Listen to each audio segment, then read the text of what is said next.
as a Romanian expat in Norway for nearly 20 years now, Gabriela felt inspired to pursue practical psychology after realizing that war and conflicts are not carried with guns, but with an invisible boomerang of words and feelings. And that is absolutely true these days, especially.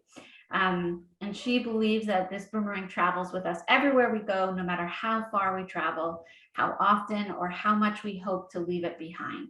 So you can't run from it, essentially. And Gabriela now works as a therapist and coach and uses the Gestalt method. She holds seminars and workshops like this one on multicultural communications, where the main goal is to help people become aware how their invisible luggage is influencing their communication patterns, their behavior, and their life, no matter how far they travel. So sorry about the disruption on the technology side, not sure what happened, but glad we're all back. And so I'm going to turn the time over to Gabriela to introduce the subject matter and to talk. And as a reminder to everyone, please do send in questions in the Q&A and in the chat if you'd like.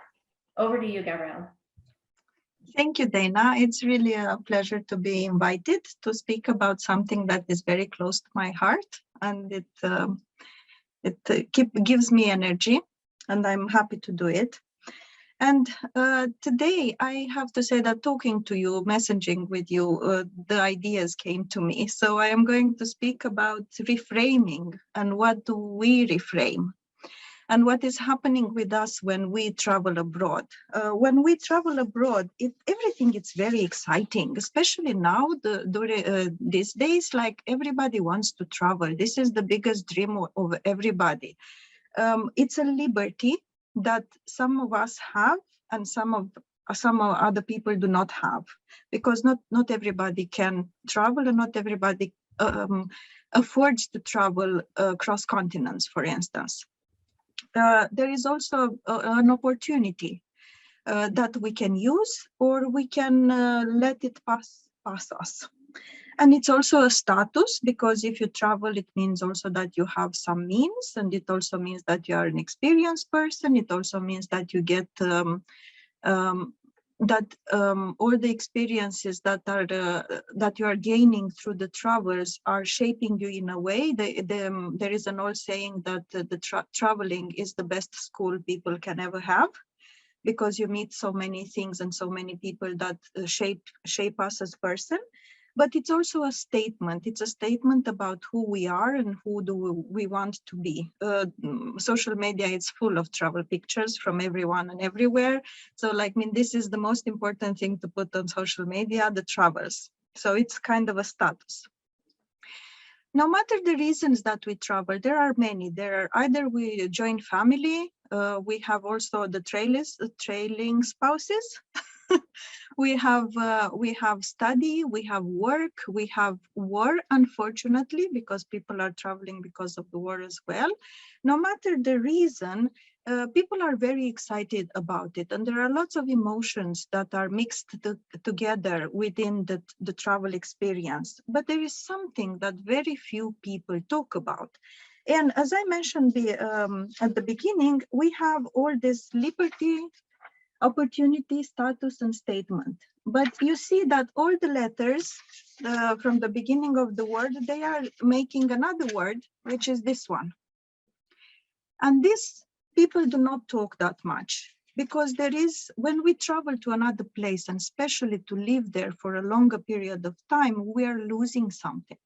What do we lose? We lose family and friends. We lose our habits, our old habits. We lose a language, perhaps. We lose the familiarity of things that were around. We use the way people used to be in the place that we lived before. So there is a big loss within all this process, but nobody talks about it. Nobody takes time to actually sit and feel the grief of whatever it was lost, because it's to be grieving and to talk about the feeling of loss. It's very it's not popular, it's not fancy. Nobody wants to hear people complaining, but yet it is good to complain sometimes. It's just important how long you complain. I also read recently on social media that when you complain to more than 3 people, you don't need help, you need attention. So that it also depends how much we complain, but it is important to acknowledge the feeling of loss because that defines us as well. And it is important to take time for ourselves in order to feel it and to acknowledge it. But after we have done that, because it's happening, it depends on each person how long this readjustment to the new country takes. But it usually takes a year for people to figure out if they like the new place or if they don't like the new place. And during this year, roughly, I'm generalizing, it depends on each person, there is a lot happening because we come from our countries with a frame. I'm going to show something that I think mine looked like this. It was a frame, but within that frame, we also see we have the letters, and I'm very fond of acronyms. So I have made an acronym with this frame word, where the F comes from the familiarity word. And when I say familiarity, I mean the things we know that we left behind, and the things and the feelings as well, because we do not really, I hear often that, oh, if you traveled abroad, you must miss family and friends, but it's not really the family and friends we miss. We miss how those people made us feel. We miss the fact that that they know us for a long time. We miss the fact that we don't have to explain ourselves to them over and over again the way we do that when we are coming to a new country where nobody knows us and we need to tell the people who we are and what is it all about us. We miss all the things that were perhaps a support, an emotional support. We don't miss the people. And what is happening is that all that familiarity brings also the letter, the next word from the word frame, which is the letter R, and which brings in the reputation. When we travel to another country, we know that country from its reputation. We have seen in news, we have heard that friends, we have heard people talking about the reputation of that country we are going to travel. And then we have assumptions, our own assumptions, which is the next letter from the word frame, about how it is going to be. But all that is not necessarily based on a real experience that we have, because we don't have the experience. It is based on something that we heard from other people and from pictures that we've seen online, usually. So we don't really know if that is true.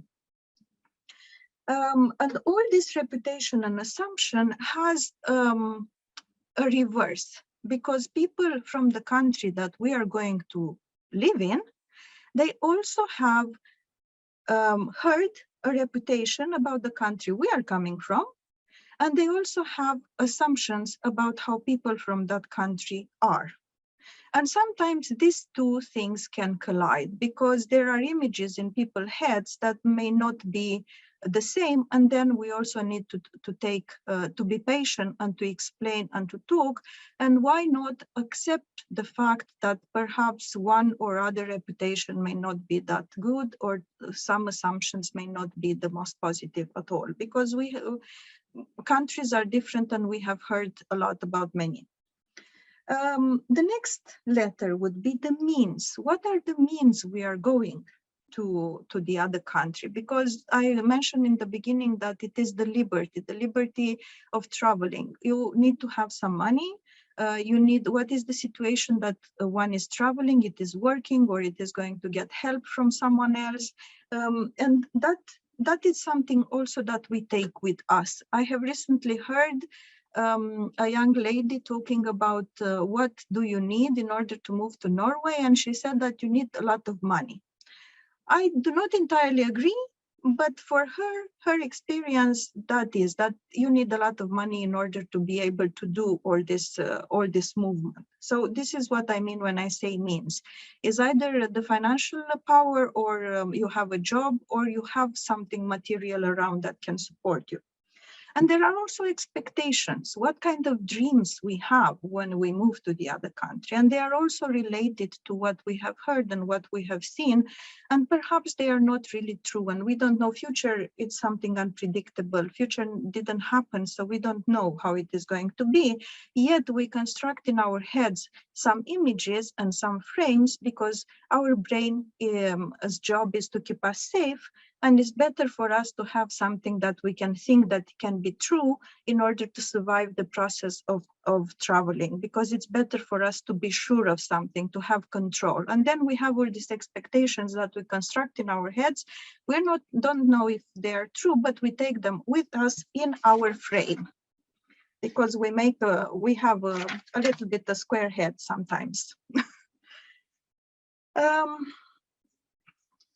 And from that frame, we are coming to something that may not quite be as we have thought. And we need to look at the situation, how it is. We need to look at the possibilities. We need to look at what do we expect, what did we expect, and what did we find.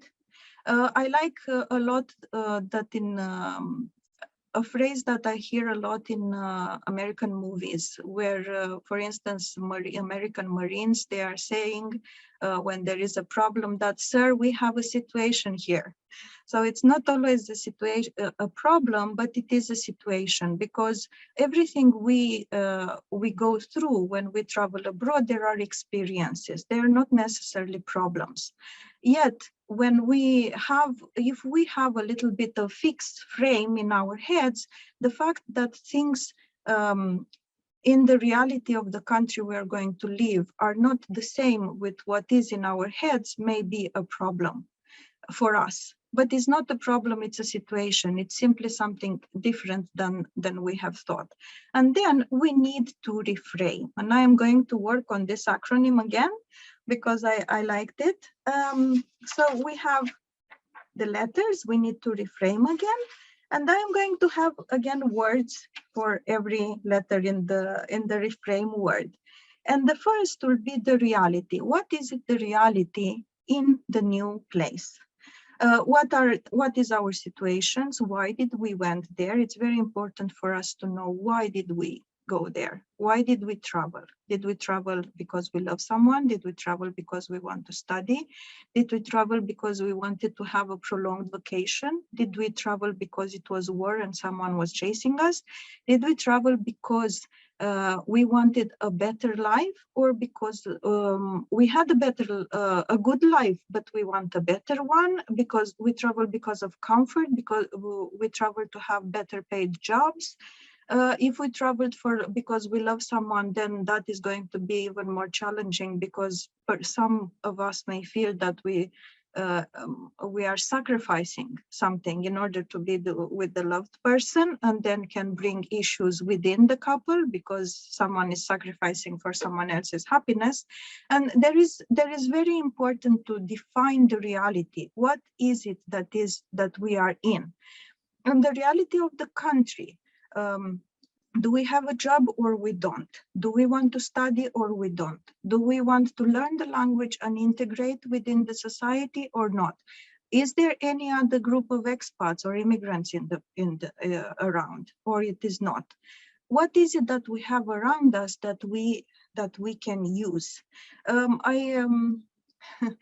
When I hear people complaining, I always, and when I also want to complain, I remember a word that my mom used to say when I was a child, and I hated it at the time, but now I keep repeating it, is do not complain about what you cannot do with what you do not have, but think of what you can do with what you have. So when I say reality, I mean, look at what you have at that place, because there is possible that you have so many possibilities. You just need to look at them, and you just need to cast a little a different perspective and a different light on them, and it's possible that it can arise a great situation with it. And within the reframe, we have the letter E, and here we have the emotions. How do we deal with the emotions of our expectations not being met? How do we deal with the fact, with all the anger, the frustrations, the anxiety, the feeling of losing control because things do not match what we have in our head? That is a very big part of all this moving process. How do we deal with our emotions? And I have mentioned in the beginning the feeling of loss because it's one of them, but we have many other feelings which are coming. And if you are all expats, I'm sure you know what I'm talking about. There is a lot that can arise when we change countries and when things are not familiar anymore, because we don't like things that we don't know. We like to say that, yeah, it's exciting, it's beautiful, it's great to move countries, but within our hearts, and especially our bodies, have a very difficult time in order to process the emotions of change. The brain is always ahead, but the body stays behind, and the expression of the body are our emotions, and we need to learn how to deal with them. And then we have the next letter from the Reframe word, which is F, and which I have used the word to forget. Forget everything that we have in our minds before we came there. Forget everything about our assumptions and expectations and try to build again. See what we have, see the present, and forget everything else. There is a trend within this self-development world where we hear about letting go. What let go means? It means to forget a situation in order to be able to build a new one. We cannot fill a cup that is already full. So that's why we need to empty all the dreams that we had and all the expectation and forget about them so we can have the energy to build again. And this is what we do, and especially people who are changing several countries, like Dana here, who changed 4 or 5. She needed to start from scratch everywhere she went. So that is a big thing. There is the same situation with diplomats who are working 3 or 4 years in each country. They need to start from scratch every single place they go. And we also have all these people who are traveling around the world, working in big companies and in big offices, and they are taking the children with them. And it's a big, I wouldn't want to call it trauma, but it's a huge experience that is marking the family, or this building from the scratch everywhere you go, both people and material support. And of course, that comes, that requires responsibility. That is the next letter from the Reframe, the responsibility of what we have chose to do. Because many people who are running because of war, they have no choice, but the rest of us, we have a choice, and we have chose ourselves to move to a different country, and then we need to take the responsibility for it. And I like this word responsibility because for some people may mean that you need to be in charge or on the top of the situation when you take responsibility. But I see it also as, if I split the word, it also can mean the ability to respond to the new situation. How fit are we in order to meet the new situation? How well trained we are?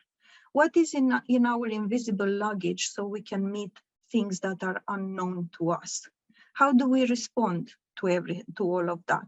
So it's a balance here between being on the top of the situation and working with the situation when we have the ability to respond to the situation. And of course, our abilities may vary from people to people because it's individual. And the next letter would be A, and here I have chose the word attitude because our attitude can change a lot. If we are going to the new place with the thought that is going to be awful, I'm not going to manage, is going to be bad, I'm going to be depressed, I'm going to miss my family and friends, then we are not going to do anything. But if we go with a little bit more, not necessarily positive, but open-minded, I'm not a fan of this positivity trend in the world either, because I don't believe only in positive and negative. We are both. So, and we need to embrace both. And of course, there are going to be crappy moments, and that's okay. But there are going to be good moments as well. And as long as we are aware of the fact that life is not necessarily a dance on the roses, like I learned here in Norway, but the roses have also thorns. It is going to be a little bit easier to bleed a little bit through the process, because nothing is perfect and everything has a price somehow. So our attitude is going to influence a lot how we are going to adjust in the new place. And the next letter, it's from Reframe, it's M, and that stands for motivation. How motivated are we to succeed? Or if not succeed, how motivated are we to be content with the situation that we are in the new place? Are we going to enjoy every part of the journey, or are we going to complain about it? So look for that why. Why are you there, and why do you want to be there? And what is your motivation in order to succeed or to be content? And the last letter would be E, and that comes from the energy. How much energy are you willing to put in your new situation? How much energy are you willing to put in finding a new flat, renovating it, finding furniture? How much energy do you want to put in learning the new language? How much energy do you want to put in getting your kids to school and learning all the new educational system from all the countries you want to be in? How much energy do you want to put in it? And also to be realistic on how much energy do you actually have, and how much do you need, and how are you going to take care of yourself through this process, which is not easy at all. Even though it's status and liberty and everything flourishing, and it's very nice to show it off on Facebook and our social media, it's not easy all the time. So how much energy do you have, how much you are willing to use, and how much are you willing to save or to spare yourself, to take care of yourself? How do you want to do that? So that would be the reframe. So we have gone from this one to this one. So this is my suggestion about what we can do and how we could do things in order to be content with our situation. I'm not saying successful, I'm not saying happy, I'm saying content, because that is measured. Success is measured by society. Contentment and to being happy with yourself is measured by yourself. So what do you need, and what are you willing to do in order for you to be content with the situation you have? So that were my suggestions. And I thank you to Dana and Andrea for the suggestion of the words, because they gave me something to work with, even though they didn't know that they were doing that. So thank you a lot, Dana. Oh, my pleasure. There are definitely questions that have come in, if you're willing to take some time to answer. And everyone, again, sure, as we continue this, feel free to keep throwing questions into the Q&A or into the chat. So only brilliant people can take a word that we made up and then make a whole thing about it, but it was excellent. Thank you so much. So one of the questions that came in specifically was how to overcome the hurdle of not speaking the local language. So it's hard to make connections if you can't communicate very easily with the local people.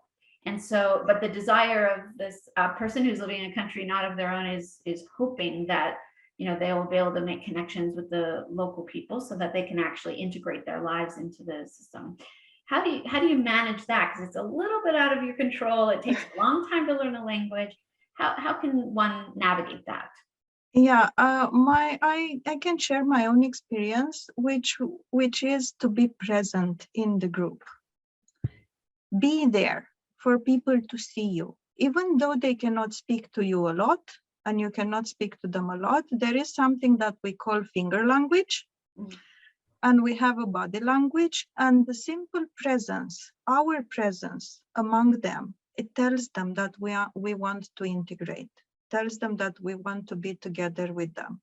And the language comes very slowly. It comes from learning one word a day or one word in a meeting, or just being present with all our body in a situation and together with people that we want to be together with.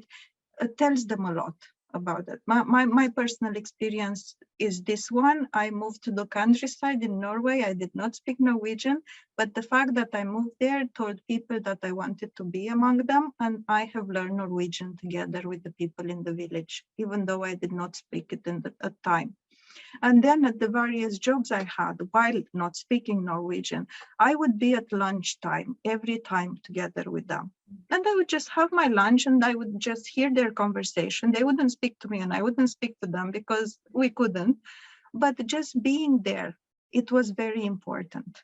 So that would be my small tip about it from my own experience. Yeah, that's true. It is, when I was living in Taiwan, I went there to study Chinese, but couldn't speak it at first, but I was trying. And I remember being in a social situation and mixed up the words of skin and bum. And I said, feel my bum. It's so soft, because I was talking about my skin, and everyone started laughing. And so I think, to your point, it takes like intention and courage, and you have to sort of let it go and just be present. And don't be afraid to mess up with new words. I have also tons of examples. My neighbors are still teasing me from the time when I couldn't speak proper Norwegian. I'm sure. Yeah. Okay. So the next question that came in was on your forget, when you're talking about forget. And the question that came in was, how do I forget if I face the same stressors every day right in front of my face, right? So if you can, it's hard to, when you're in it, in the middle of that anxiety and that stress, and it is your life, it's right in front of you. How do you move on or forget those things if they're everyday present? Again, to be there, feel them. And it's good if you manage to talk to someone about them. It helps a lot talking to people who perhaps had the same experience like you. When you meet the same stressors, my understanding of it is that I need to learn a lesson out of it. Why do I meet the same situation over and over and over again? What is it that I'm not learning? What is it that I'm not seeing? It's not easy, and this is how do I say in English? Something that I became aware of after many years being here. I know it's not easy, but at the same time, I realized how beneficial it was for me to meet the same stressor every day at the time, because that taught me a lot of lessons which I have taken with me and which have shaped me into the person that I am today. I understand the panic. I understand the frustration that is there. We cannot deny it. At the same time, if the person who asked managed to take some minutes to breathe, simply breathe and try to not calm down, but to get in the situation that as it is, it can help a lot. Accept it as it is. Okay, this is my stress for this time.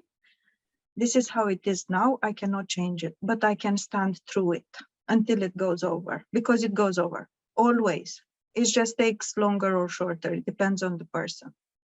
But breathe for a moment, have a sip of water, and eventually by the end of the day, talk to someone or even write down the frustration, because it's good to take it out of our body. And writing it down and talking it to someone, it's a good way to do it.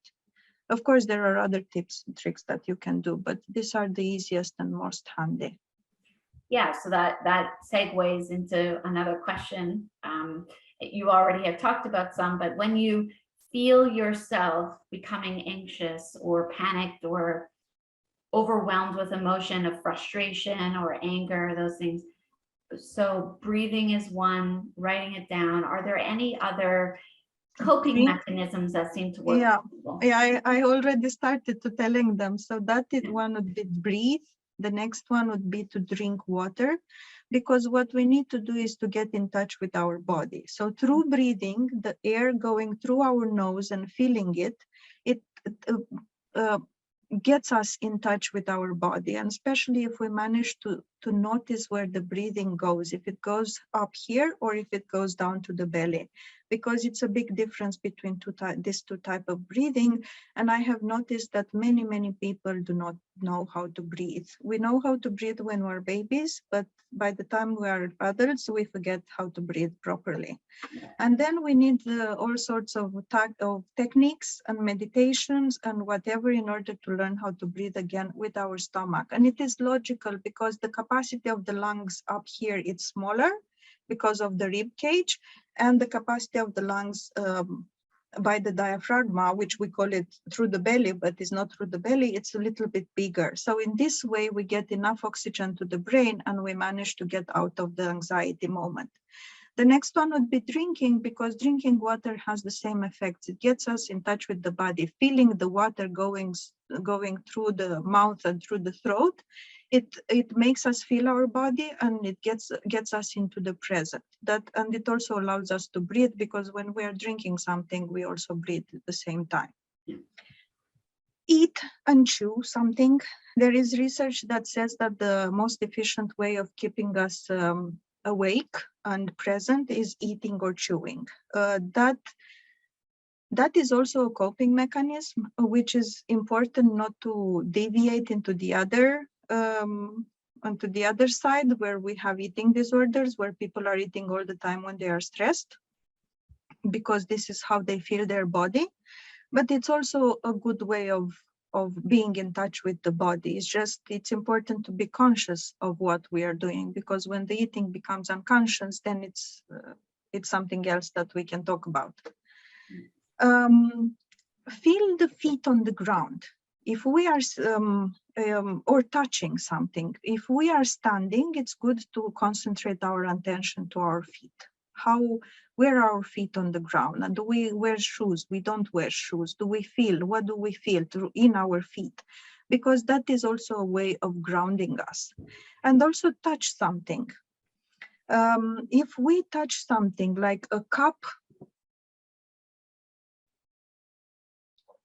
that gets us into the present, because this glass is cold, so I'm immediately in touch with my hand and with the feeling of the glass being cold.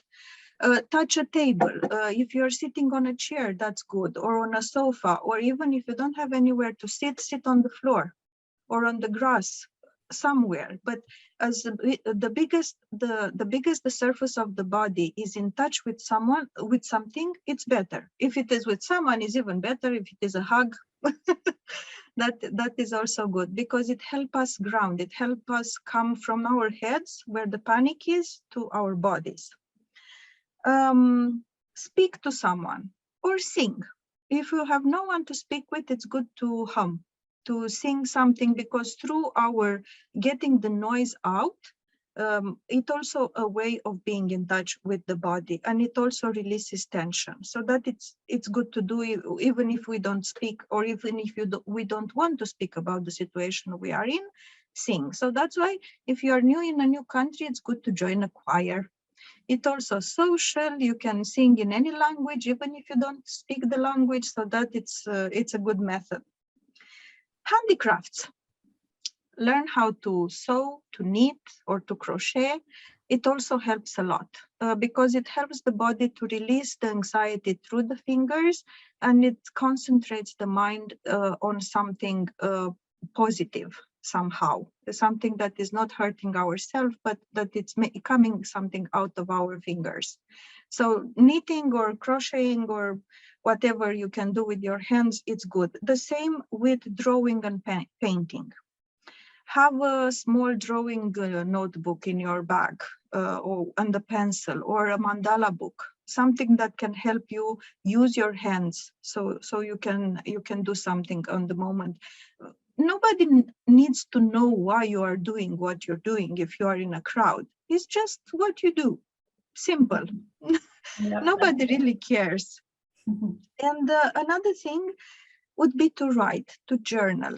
To journal and to write by hand, it's very, very helpful because it helps us take our thoughts from our mind through the hand, put them on the paper, and we can look at them. So we take distance from them. And that is very important because we took them out of our body and we have released the body from the tension and the anxiety. So that can also help. So these are a few tips and tricks. They may sound easy. Many times they're not. At the same time, what I know is that with practice, they are really, really useful. I was going to mention that I'm going to use that as an excuse now to my husband that my singing is a stress reliever, not the cause of his stress, right? Like, so we have two questions that are sort of linked together. Alice put a very common feeling. I felt it myself. In fact, I think I put it earlier that it's hard when you're abroad and everyone thinks you should be having the time of your life and you feel guilty that you're actually struggling. Alice described the same thing here, that she's lived in 5 different countries. From the outside, everything's good. She has a good life and feels guilty that it doesn't feel that way. And another question came in that was very similar, that when you talked about contentment, what does that look like? Because acceptance can be actually quite an unhappy position potentially, that you're just accepting the fact that you're in this new country, but it can be very unhappy. So how do you manage that? How do you flip that? How do you find, despite feeling, especially the guilt of feeling unhappy when you should be fine, right? That sort of guilt that people have. It's like, why am I so unhappy? And obviously this isn't a full session. And I would recommend talking to Gabriela. I'll tell you how to get in touch with her, but that is a very common feeling, I think, that everyone around you and you yourself are like, my life is so good. Why do I not feel that way? It's happening because we are living in a, how should I say, even though we have all the material support we need, we have a roof over our heads, we have food on our table, which are the survival needs met. When we have all that and we have the good job and we have the safety, it's when the feelings have place to come up. So some people would say that rich people are unhappy because they don't have other problems. It may sound harsh. At the same time, it can be true, because this is when our poor body, who has carried us through a lot of frustrations and stress, has time to speak through our unhappiness. Alice is not alone. I've been in that place, and I know many people who are in the same place. And on one side, it's actually good to be able to feel the unhappiness, because in this way we give room to our body to heal. If we don't want to feel that unhappiness, we have the possibility to numb it with whatever, food, alcohol, cigarettes, whatever. But I do not recommend it. I recommend to feel the unhappiness. It's okay to be unhappy. So what you have from other point of view, you have the life of your time, and this is how it looks from outside. But it's okay to be unhappy, and it's okay to feel the sadness, and it's okay to feel the loss. And my suggestion would be to speak with someone, because all that unhappiness and the loss tries to tell us something. To tell us something about ourselves that may, and some issues that perhaps we have not addressed at the time because we were busy surviving. It's quite normal what is happening, and it's not something that we should be feeling guilty about. Not at all. That is the last thing that we should do. At the same time, it's okay to feel guilty, feel it and let it go. All the feelings are all right to feel, because we have them all. We cannot be only happy. There is no happiness without unhappiness. I remember I had a time in my life when I was waking up every day thinking, okay, how am I going to feel today? And what is going to be the feeling that I'm going to have to meet and to deal with and to name? And that helped me a lot because I took the time at the time to feel all those feelings and become friends with them. It's okay to feel the way we feel. And nobody has the right to tell us to feel otherwise, because our feelings are true for us, and this is how they are. Yeah.